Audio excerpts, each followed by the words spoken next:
Many are predicting that the worst is yet to come, which is unfortunate, said one person here. Until now, they've enjoyed the reputation of being the nation's icebox. Watched a burglar in his home this morning by webcam. As a journalist of over 25 years, stories are what make my world turn. Reporting live from the Dallas newsroom tonight, Jeff Crilly, Fox 4 News. But in 2008, I took the jump from my familiar life and started a PR firm from my home. We're talking about anyone with a camcorder like the one I'm using becomes a television network. We started slowly growing the company, and we now have over 100 clients, and we've branched into the world of live digital broadcasting. I now own 8 different TV studios and have a huge team, and the stories that I now get to share are sometimes the most important of my life. Life has a funny way of coming around full circle. This is The Jeff Crilly Show.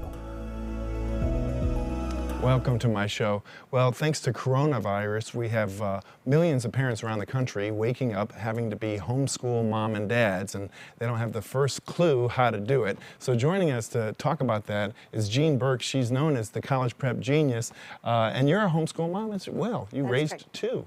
That is correct. From kindergarten to 12th grade to going on, they went to college, law school, grad school. Yeah. Great success story. I'm very thankful. Okay, so first, to calm down anxious moms and dads, what advice would you give them about homeschooling? Well, even beyond the academics, the first thing I would say is this is such a great opportunity for you to build a relationship with your children. You know, you can't get time back, and even though days may seem long, the years are short. And nobody loves your kids more than you do, and so you have this opportunity to impart wisdom and your knowledge and have that ability to raise kids that you want to hang out someday with when they're adults. That's wonderful. And I love your story because you're kind of an accidental entrepreneur. You didn't set out to be the college prep genius, but tell us how that all happened. So being a homeschooling parent, we were one income. So we really didn't have any money for college. And I found out one day that there was actual free college based on a test score, like an SAT or ACT. And no money for any kind of prep school. I thought, well, maybe this is a way we can get some scholarship money. And so with my son, at the time he was in 9th grade, we started kind of going through tests, SATs and ACTs, and trying to find patterns and figure out what works and what doesn't work. And he ultimately became a National Merit Scholar, and we ended up throwing away 7 trash bags of college offers. This was every day. My mailbox was just stuffed full of letters, full ride, free tuition, room and board, grad school, I mean, on and on. And after my daughter got her scholarships, my friends were calling me going, how did y'all get free college?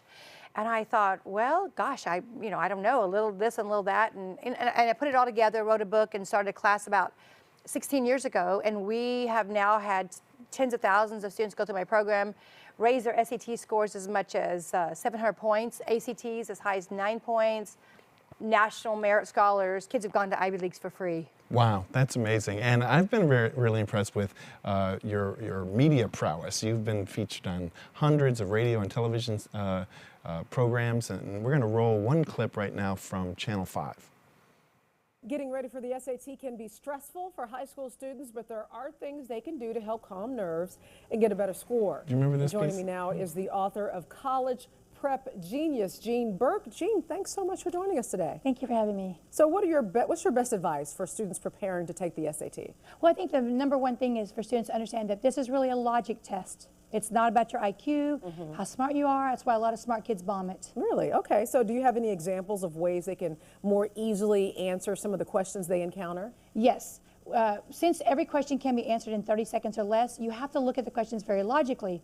So if you've got, let's say, a math question, for example, instead of working the whole problem out, you basically look at the last 2 digits. Okay, so look at this question. Okay, so what's the product of these 2 numbers? Now, can you answer that in about 10 seconds? And what's the answer? All you have to do is look at the last 2 digits, 2 and 3, which is 6, and your answer is going to end in 6. Ah, okay. So how are they teaching these in test prep classes? I don't know where, if other prep classes do it, but this is one of the strategies that I do teach. Okay, you have another example. This is a critical reading question where students are going to end up reading the whole question and all 5 answer choices, which is a waste of time because you've only got a minute per question.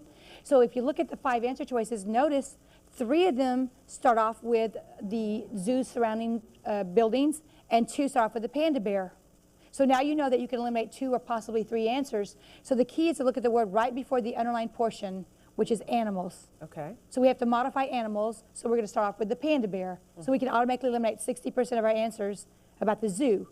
Now you only have 2 answers instead of 5. The panda bear was baffled by the zoo's new surroundings. So the bottom line here is that really there are techniques that can help kids figure these things out quickly. There is, and it's a matter of understanding that the College Board uses the same recurring patterns on every single test. Once you understand the patterns, you can answer every question very quickly. The higher score, the more money you get, because colleges go up on their rankings nationally based on test scores. So obviously you make them look good. Yeah, and so for those kids who can't afford college prep classes, what's your best advice? My best advice is if you have no money at all, and you know we're very inexpensive, but if you have no money at all, get actual College Board tests, start looking at the questions and notice the patterns that you see every single time. Because it's a standardized test, they're always going to be the same. Okay, fantastic. Thank you so much for coming and sharing some of those ideas with us. And if you'd like to get more SAT help, you can download Jean Burke's program, College Prep Genius. Thanks so much, Jean. Thanks. Impressive, and I really never thought of it that way. It's a logic test, isn't it? It's not really testing you on what you know. No, and the reason why is if you think about all high schools, a 4.0 at one school is not the same at another, since every school calculates their scores differently. So the only fair way a college can compare all students equally is a test like an SAT, because it levels the playing field. Your kids might go to a really hard school, have hard teachers, very rigorous classes, and the guy down the street goes to an easy school and has easy teachers and has the same GPA as your student. Well, on paper, they look the same. So there's no way. You have to have some kind of numerical component that's common to all students. So these type of tests are the yardstick that level the playing field for everyone and makes it fair. Yes. You know, valedictorians bomb the test all the time, because it's not about how smart you are, it's about logic. And I know you're going around the country speaking all the time. Recently, because of coronavirus, that's been limited. But you do webinars, you do workshops. I do, and right now we're giving a free college webinar conference from April 1 through April 6th. It's completely free. It's how to get free college, basically. A lot of speeches that I do at numerous conferences. Not all have been at the same place at the same time, so you can get a lot of speeches on how your kids can beat standardized tests like SATs and ACTs. Because a standardized test literally just has standardized questions and standardized answers. Wow. So you can't study for the test, you study the test itself. Well, and I love your website because it's filled with all these testimonials, and you know they're real. It's just little home videos. Let's roll one of those clips right now.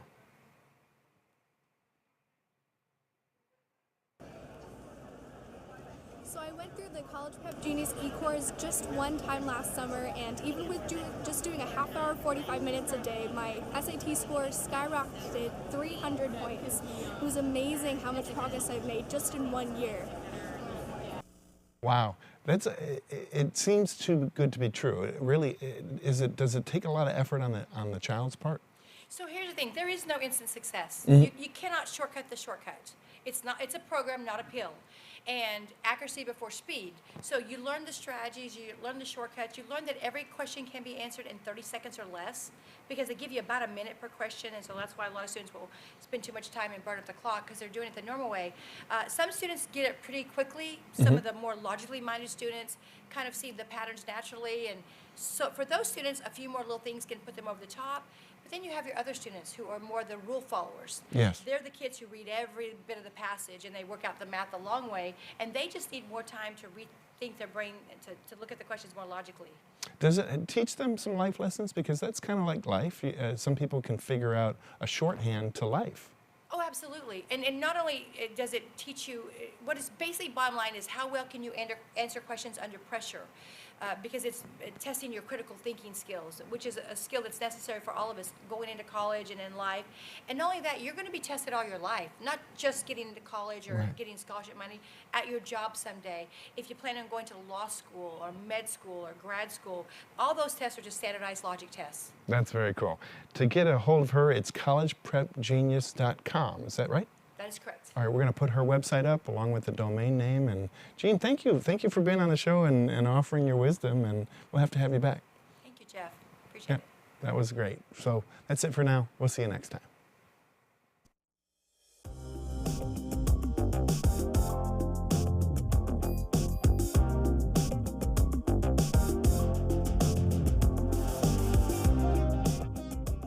the time. So yours is not water soluble. Absolutely not. So a water soluble has to reach a certain nano level in chemical structure in order to be a water base. Okay. In order for it to reach a water base, you've got to add toxins to it or chemicals to it, one of which propylene glycol is a very common one. It's also a very common ingredient in the antifreeze in your car. Oh gosh, that's great. So we all know what antifreeze does to dogs and cats and pets. Yes. It shuts their renal system down. The benefit to that is that it's out of your system in a very short period of time, but not without leaving that damage to the liver. So there's research being done right now by the Food and Drug Administration, some of the smartest doctors in Baylor, and we'll get to that in a moment with UT Southwestern. Okay. They've done so much research on the renal system as to whether or not this is happy, healthy, or dangerous to it. But what they're looking at is a product that's called Epidiolex, which is the legal conformed pharmaceutical drug for seizure activity in hospitals and patients and that sort of thing. Basically medical marijuana here in Texas, and that's what they're using. So their research, and this could go on for days, we could talk about this, but the Epidiolex that's out there is the same active ingredient compounded as some of these water-soluble products. I would not, the water-soluble product, I just don't endorse because it is not natural. I've seen that. I've seen that everywhere. It's not natural. You have hemp oil. You have, what all do you have? What kind of oils do you have? You have vanilla? We have vanilla, peppermint, and lemon. And these are flavonoids. So they're not just, okay, so this is going to taste like this. Or this is actual vanilla. This is actual organic peppermint. This is actual organic lemon or lemon. And all of these have medicinal benefits additionally to your hemp plant. So your certified industrial hemp plant that we own, grow, control, manage, process, and stick in a bottle also comes with these other additional medicinal plants. And so for you, if I say, you know, we got to get some lavender in here, that might be something a little different, but limonene is amazing for inflammation. So is vanilla. Okay, I want to get through the questions that people are asking me on Instagram. Kids, children, what is your take on children taking these? Someone said that the doctors don't really tell them everything. Which brand is safe and certified to use on children with pediatric arthritis? Doctors don't share their opinion on this as there isn't much research. Okay, so anything pediatric, doctors are not going to come out and say, do this, do this, and or this will help, this can't help, you know, which, by the way, I'm not a medical doctor, so don't take this as medical advice. Take this as, hey, this works for Tom, this works for his kids, this works for... All relative. All very, very relevant, yes. I'm a proponent of keeping things organic and certified organic. Keeping them clean, all the way to the water that we feed our plants is processed properly and in accordance with certifications of being organic. My position on kids, first let's define that. Is this a toddler? Is this an infant? Is this, you know, somebody that's trying in sports and has, you know, torn things down? So to answer the question, absolutely stick with a non-THC product. And I suggest that only because this child very well could be in a public school where it could be tested, and the testing in the school systems are testing for cannabinoids, not THC. Or excuse me, THC, not cannabinoids. That's right. So we've got lots of students on our products, HJB, at the Halo store. Okay, that helps. Yeah. Okay, what sort of CBD regimen is safe and recommended for active children and adults? And I think you pretty much talked about that. Yeah, you have to listen to your body, right? Yeah. You have to pay close attention. Your body's talking to you. When it tells you something hurts, your body's talking to you. Listen. So listen to your body. Listen to what you're putting in your body, whether it be a hemp or a cannabis-based product, alcohol, milk, Right. Whatever, listen to your Do body. your research, right? Yes, I think so maybe we don't absolutely. listen to our body. We just like mask it. Yeah. You know? So our bodies are talking to us when it hurts. Right. I think they talk to us all day long. Okay, I'm going to have to end this just because of time restraints, but Okay. all in all, I love that you shared your story about Haley, which is huge. I remember meeting you, and I remember being like, God, and it would hit home to a lot of people. And it makes me really want to look at what the heck I'm taking before I just, pop anything in my mouth, because they're gummies and, Yeah. Be careful of those. Yes. 'cause you really don't know what you're taking. Okay, and that helps. Yeah. And I'm going to go check out your store. You are tell us your locations real quick. Okay, so 8400 Douglas at the corner of Northwest Highway and the Tollway in Dallas. 7004 Lebanon Road in Frisco. Right. Stacy Road and Highway 5 in Fairview. Okay. El Dorado, West El Dorado, out across from the police department. Oh, I didn't know you were there. In Little Elm. Waxahachie, off of Highway 77. That's awesome. Yes. Okay. Okay, well, thank you for sharing everything. Hope everyone has a great day.